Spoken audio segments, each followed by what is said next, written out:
Bom dia, alunos. Vamos hoje então para a nossa terceira aula de nivelamento. O assunto de hoje será transporte através da membrana. A capacidade de selecionar as substâncias que passam pelas membranas celulares, isto é, a chamada seletividade da membrana, é a sua principal característica. Uma vez que esta característica garante a estabilidade da composição química do meio intracelular, isto é, do meio interno da célula. Como nós vimos na aula passada sobre a célula, as suas diferentes organelas, cada uma delas tem a sua característica e função específica, há uma nítida divisão de trabalho entre as organelas e também uma divisão do espaço em que elas ocupam dentro da célula. Essa organização contribui e muito para determinar a velocidade das diversas funções, das diversas atividades metabólicas da célula e também aumenta o rendimento energético de produtos por matéria-prima empregada. Isto é, um gasto maior e mais eficiente de energia e também permite que várias funções, vários processos metabólicos ocorram simultaneamente. Certamente seria muito mais confuso e menos eficiente se todas as funções da célula, se todos esses fenômenos ocorressem em um ambiente único. Participam desse sistema interno de membrana o envoltório nuclear, o retículo endoplasmático e todas as organelas membranosas, como os lisossomas, as mitocôndrias e os cloroplastos, assim também como o complexo de Golgi. Isso porque tanto a membrana nuclear como as outras membranas das organelas das células eucarióticas, lógico, se a gente está falando em carioteca e membrana nuclear, lógico que estamos falando de uma célula eucariótica, certo? Então, voltando, todas as membranas, tanto a carioteca como as membranas das organelas, têm composição química e estrutura semelhante à da membrana plasmática. Além de sua membrana delimitante, encontramos nos cloroplastos e nas mitocôndrias um sistema interno de membranas que são, respectivamente, os telacoides e as cristas mitocondriais. Ainda falando sobre a membrana plasmática, a gente tem que ressaltar a sua existência só foi realmente comprovada depois do advento do microscópio eletrônico. Por quê? Devido à sua característica extremamente delgada. Então, sabia-se que existia uma membrana que envolvia coisas, que envolvia o citoplasma, mas não se tinha comprovação realmente, da sua existência, porque não dava para enxergar. Mas depois do advento do microscópio eletrônico, se pôde confirmar a sua existência. Agora vamos falar sobre a composição da membrana plasmática. Ela é lipoproteica, ou seja, é constituída por lipídios e proteínas, sendo os lipídios mais abundantes. E neste aspecto se destacam os fosfolipídios, que são os lipídios associados a moléculas de fosfato. E a sua principal função é manter a estrutura da membrana plasmática. Esses fosfolipídios estão dispostos em duas camadas justapostas. Uma outra diferença entre a célula animal e a célula vegetal, que nós vimos na aula passada, é que a célula animal possui colesterol em sua membrana, o que não é encontrado nas células vegetais. E ainda podemos encontrar glicoproteínas, quando temos carboidratos associados a proteínas, e glicolipídios, quando essa associação acontece entre carboidratos e lipídios. Com a função de proteção à célula e também, às vezes, de participar da adesão entre as células, temos o glicocálice. O glicocálice consiste em uma trama, digamos assim, de carboidratos e glicoproteínas que retém partículas, também sendo a camada mais externa das células. Graças a essas características que nós vimos, a membrana plasmática pode então ocorrer alguns fenômenos que vamos ver agora. Podemos dividir esses fenômenos em dois grandes grupos. quando requer gasto de energia, por exemplo, endocitose, e os que não necessitam de gasto de energia, que são também chamados de transporte passivo. Temos aí a osmose, por exemplo. Vamos ver então quando a passagem de água ou de substâncias dissolvidas em um ambiente para o outro, podemos ter membranas permeáveis, impermeáveis ou semipermeáveis. No caso das membranas permeáveis, há passagem livremente de água e de substâncias dissolvidas de um ambiente para o outro. É o caso do primeiro desenho. Já no segundo desenho, temos uma membrana impermeável, onde não ocorre passagem nem de água nem de solutos. Solutos são substâncias dissolvidas no solvente, ok? E no terceiro caso, se vê um exemplo de uma membrana semipermeável, onde há passagem de água, isto é, de soluto. Por fim, temos um exemplo de membrana semipermeável, que é quando há passagem de água, de sal, mas não há de açúcar. Então, aqui houve uma seleção do que iria passar pela membrana. No caso do exemplo, passou água, passou sal, mas não passou açúcar.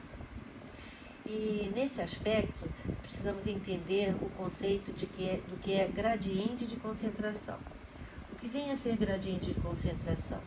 É a diferença de concentração de partículas de soluto entre duas regiões.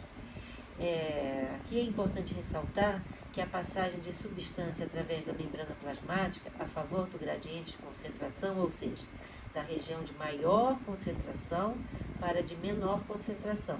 E a isso chamamos de transporte passivo. Como o próprio nome está dizendo, né, não envolve gasto de energia. Vamos ver então casos de transporte passivo. Ocorre quando temos difusão simples ou facilitada ou osmose. É o que falamos quando não há gasto de energia. A difusão simples é um exemplo típico de casos de passagem de oxigênio e gás carbônico pelas membranas plasmáticas das células. Por exemplo, quando o ar atmosférico entra nos pulmões, quando nós inspiramos e o ar atmosférico entra nos pulmões e chega aos alvéolos pulmonares, ele está cheio de oxigênio, né? E nesse local, especificamente, o oxigênio deve passar do alvéolo para o sangue, especialmente para as hemácias, que são as células vermelhas do nosso sangue que tem hemoglobina, que é um pigmento que lhe dá a cor, né, vermelho, e que se combina com o oxigênio. Então, como nos alvéolos há mais oxigênio do que nas células sanguíneas que os envolvem, o oxigênio vai passar dos alvéolos para o sangue. E, ao mesmo tempo, ocorre o sentido inverso, isso é, a passagem de oxigênio pelo mesmo motivo. Como tem mais gás carbônico no sangue que chega ao alvéolo do que no alvéolo, isso é o gás carbônico, vai sair do sangue venoso e vai para o alvéolo e daí será expirado. A esse fenômeno se dá o nome de hematose, vocês já viram no ensino fundamental, né? Já a nível celular, ocorre exatamente o contrário. O sangue, agora arterial, rico em oxigênio, chega às diversas células do corpo e troca com elas o oxigênio que ele carrega pelo gás carbônico que elas produziram na respiração. O sangue vai então, aos poucos, o sangue que era arterial, vai aos poucos se tornando venoso, rico em gás carbônico, e volta aos pulmões para descarregar o gás carbônico e pegar oxigênio novamente. Então, esse é um caso típico em que as trocas gasosas acontecem sem gasto de energia, simplesmente por passagem de gases de um ambiente mais concentrado para outro de menor concentração. Então, o oxigênio passa dos alvéolos pulmonares para o sangue e o gás carbônico passa do sangue para os alvéolos. Isso a nível pulmonar. Essa troca gasosa recebe um nome específico de hematose. E quando o sangue arterial chega às células, é exatamente ao contrário. O sangue arterial dá o oxigênio para as células e recebe delas o gás carbônico. Aos poucos vai se tornando, então, sangue venoso, que vai voltar aos pulmões e fechou o ciclo. Um outro caso é quando ocorre a passagem de água por poros formados pela proteína aquaporina, os chamados canais de água, e também pode ocorrer através da camada biomolecular de lipídios ou por canais proteicos. Em geral, essas partículas são lipossolúveis, isto é, solúveis em gordura, e a velocidade dessa passagem é diretamente proporcional ao gradiente de concentração. Isso é, quanto maior a diferença de concentração de partículas de soluto entre as duas regiões, maior será a velocidade de passagem das partículas. Vamos ver agora o que ocorre na difusão facilitada.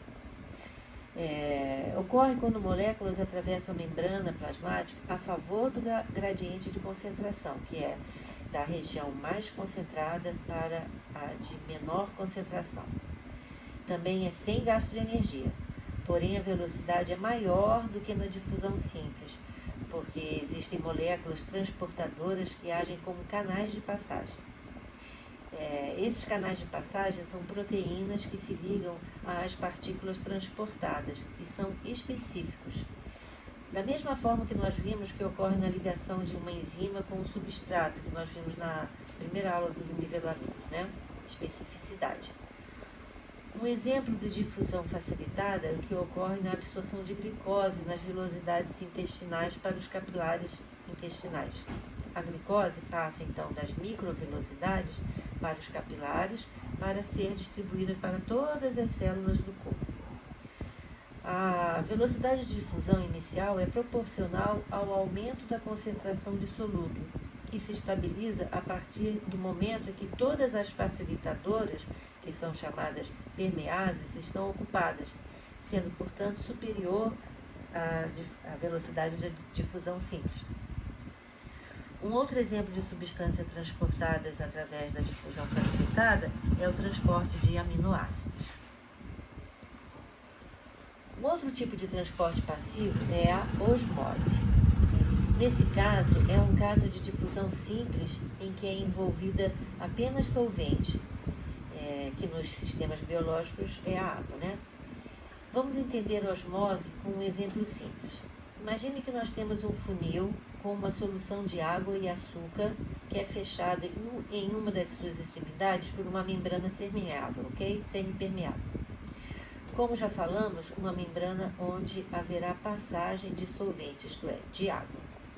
Aí vamos submergir este funil em um recipiente com água destilada, isto é, água em seu estado puro, sem misturas com outras substâncias e também sem micro-organismos. E o que vai acontecer?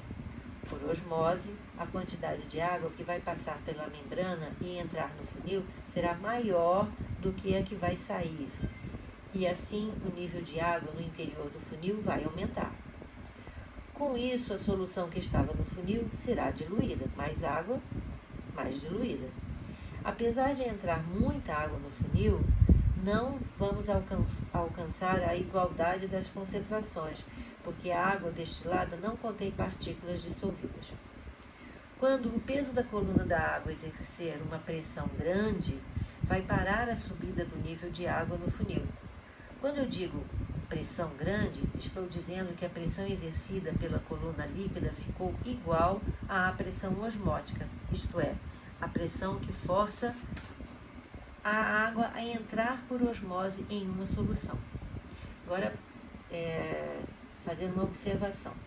A pressão osmótica não depende da natureza dessas partículas, e sim da concentração de partículas de soluto da solução. O que eu quero dizer com isso? Por exemplo, o sal de cozinha ou o açúcar, por exemplo, em solução, gera a mesma pressão osmótica, desde que as concentrações de partículas sejam iguais. Então, não importa, tá? A natureza das partículas. Quando a concentração das soluções, podemos encontrar três casos. Primeiro caso, é uma solução isotônica. Temos duas soluções isotônicas quando a mesma concentração de partículas de soluto e quando estão separadas por uma membrana semipermeável. Os fluxos de água nos dois sentidos se igualam e não acontece alteração de volume em nenhuma delas. O segundo caso é uma solução hipertônica. Nós dizemos que temos uma solução hipertônica quando duas soluções apresentam concentrações diferentes. A mais concentrada é chamada hipertônica e a menos concentrada é o terceiro caso, que é o caso hipotônica. E nesse caso vemos que a passagem de água, quando estas estão separadas por uma membrana semipermeável, acontece em maior quantidade da menos concentrada para a mais concentrada. Nessa animação nós vemos três casos, três amebas. No primeiro quadro, ela foi mergulhada em uma solução hipotônica. Então, haverá entrada de água na ameba. E essa pode até morrer porque ela vai estourar. Já no segundo quadro, a ameba foi mergulhada em uma solução isotônica. Vejam que a nossa amebinha está até feliz, porque seu volume não vai se alterar, já que vai entrar e também vai sair água na mesma quantidade. Certamente vocês já ouviram falar ou até já consumiram uma bebida isotônica, né? Pois bem, bebidas isotônicas são usadas geralmente por atletas durante e depois da atividade esportiva, porque eles servem para repor sais minerais, como por exemplo o sódio, o potássio, e também repõem carboidratos perdidos durante exercícios intensos que durem mais de 1 hora, por exemplo. O melhor isotônico é a água de coco, porque é natural, é rica em magnésio, potássio e sódio, e vitaminas também e minerais. E também ela é capaz de regular o pH do sangue e manter o atleta disposto sem sentir fraqueza. Além de ser uma delícia, né? Eu, pelo menos, adoro. No terceiro quadrinho, a gente vê que a ameba foi mergulhada em uma solução hipertônica. E o que vai acontecer? Ela vai perder água. Vai morrer por desidratação, tadinha. Um caso típico de uso de solução salina é a nebulização com salina hipertônica, que muitas vezes é recomendada em casos de bronquite, em que há inflamação das vias aéreas e, consequentemente, o aumento da produção de muco, a formação de edema das vias aéreas e broncoobstrução. E por que se usa a nebulização com salina hipertônica? Porque essa solução induz o fluxo osmótico da água na camada de muco, reidratando o líquido da superfície da via aérea e melhorando a depuração, isto é, a limpeza, a purificação deste muco. Mas, por favor, preste atenção, você só deve usar esta ou qualquer outra técnica médica com recomendação de um profissional, ok? Vamos falar agora de um tipo de transporte em que há gasto de energia, e por isso tem esse nome, né? Transporte ativo. O transporte ativo acontece quando o transporte é contra o gradiente de concentração, isso é, da região de menor para a região de maior concentração. E para que isso ocorra, lógico, precisa-se de energia e da mediação de proteínas específicas, chamadas transportadoras. Dentre as substâncias que podem ser transportadas ativamente através da membrana estão o sódio, potássio, ferro, hidrogênio, cálcio e alguns tipos de açúcares e de aminoácidos. Por exemplo, temos o transporte de íon, de sódio e potássio pela membrana plasmática. Para vocês terem uma ideia, a concentração de potássio na célula é 20 vezes maior do que o meio externo, e a de sódio pode chegar a 12 vezes menor do que a do meio externo. Então, para haver um equilíbrio com o meio externo, precisa-se de um constante bombeamento. Bombeamento de íons que saem e entram da membrana, o que é feito por proteínas carregadoras que utilizam ATP nesse processo, então com gasto de energia. É chamada a bomba de potássio, né? E a importância do potássio no interior das células está relacionada com o fato de que o potássio participa de processos como síntese de proteínas e com a respiração celular. Essa bomba de potássio, que a gente chama assim, é um tipo de transporte de substâncias que está ligado aos processos de contração muscular e também à condução de impulsos nervosos, tá? Vamos falar agora sobre um fenômeno chamado transporte de massa. Esse tipo de transporte envolve a presença de vesículas envoltas por membranas, isso é, vesículas membranosas, as quais armazenam grande quantidade de moléculas.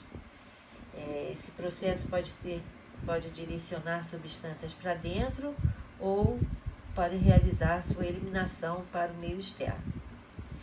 Essas substâncias podem ser sólidas, líquidas ou mesmo estarem em estado gasoso. O transporte que acontece para dentro da célula é chamado endocitose. E quando esse transporte é feito para fora da célula é chamado exocitose. Vamos ver primeiro os tipos de endocitose. Primeiro nós vamos falar da fagocitose, que é quando o material englobado é sólido e ocorre com a formação de pseudópodos, pseudo, falso, pó dos pés. Então são falsos pés que são, na realidade, expansões do citoplasma que são transitórias e são envolvidas pela membrana plasmática. Temos um exemplo que fazem fagocitose, as amebas, que elas se alimentam dessa forma, tá? Um outro exemplo é o que acontece no nosso sistema de defesa quando os leucócitos, que são células de defesa do corpo, né, os glóbulos brancos, fagocitam bactérias, por exemplo, e assim participam do combate às infecções. E nessa função específica, os macrófagos comem, entre aspas, né, tantas bactérias que acabam morrendo e formam o que chamamos vulgarmente de pus nas feridas infeccionadas. Pinocitose é o segundo tipo de endocitose e acontece quando as gotículas ou substâncias dissolvidas são líquidas. Isso acontece por meio de canalículos ou canais de pinocitose formados por invaginações da membrana plasmática. Um exemplo de pinocitose no corpo humano ocorre nas células que revestem internamente o tubo digestório e elas englobam determinados alimentos como gotículas de gordura.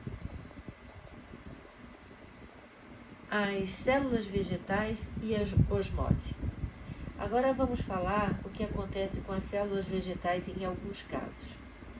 A célula vegetal tem a parede celular, como vimos na primeira aula, de nivelamento, né? E essa presença da parede celular, que é pouco elástica, limita a entrada de água na célula vegetal e impede, assim, que ela se rompa, mesmo em solução hipotônica, o que normalmente seria o suficiente para a entrada de água na célula. Essa característica, isso é, apresentar a parede celular, é de grande importância na manutenção da estrutura da célula e da planta, bem como no transporte de substâncias no seu interior. Então, por exemplo, quando a planta é exposta a muitas horas de luz forte e calor intenso, as suas células perdem água, a tensão interna diminui e a planta murcha. Podemos observar que quando em solução isotônica, a membrana plasmática das células vegetais apenas toca na parede celular, a qual não exerce pressão que dificulte a entrada de água. Neste caso, falamos que a célula está flácida. Já em solução hipotônica, a célula vegetal absorve água por osmose e se expande, e dizemos então que a célula está túrgida.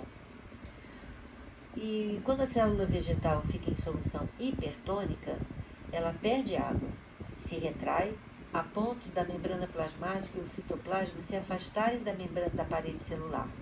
Neste caso, a gente fala que a célula se tornou plasmolizada e a parede celular não exerce resistência à entrada de água. E aí, quando esta célula é mergulhada em solução hipotônica, absorve água por osmose e recupera o seu estágio de turgescência. E esse fenômeno é chamado de desplasmólise. Por fim, quando a célula vegetal fica exposta ao ar, ela perde água por evaporação E quando não há água suficiente para repor aquela que ela perdeu, né, por evaporação, aquela que evaporou, a célula encolhe e torna-se murcha. Mas por conta da sua elasticidade, a parede celular tende a retornar ao estado inicial, contribuindo para a entrada de água na célula. A entrada de água na célula depende da pressão osmótica de seu suco vacular e da disponibilidade do líquido no ambiente, por exemplo. A pressão osmótica é a pressão que deve ser exercida sobre um sistema para evitar que ocorra osmose. Vamos dar um exemplo prático. No sangue, temos glóbulos vermelhos, as hemácias, que estão mergulhadas no plasma. Pois bem, esses dois meios devem ser isotônicos para que as células não estourem ou murchem. Devemos lembrar que quanto maior a diferença de concentração entre os meios, maior será a pressão osmótica exercida. E por fim, vamos destacar que no corpo humano, o órgão responsável pela osmorregulação, isto é, pelo processo de manter o equilíbrio de sal e água através das membranas do corpo, é o rim. Mas isso é assunto que veremos lá no final do ano. Por hora, nós ficamos por aqui, lembrando que vocês devem sempre acompanhar as aulas de nivelamento pelo AVA e, sempre que possível, né, fazer os exercícios do livro, texto, e tirarem dúvidas quando possível, tá bom? Por hoje é só e até a próxima.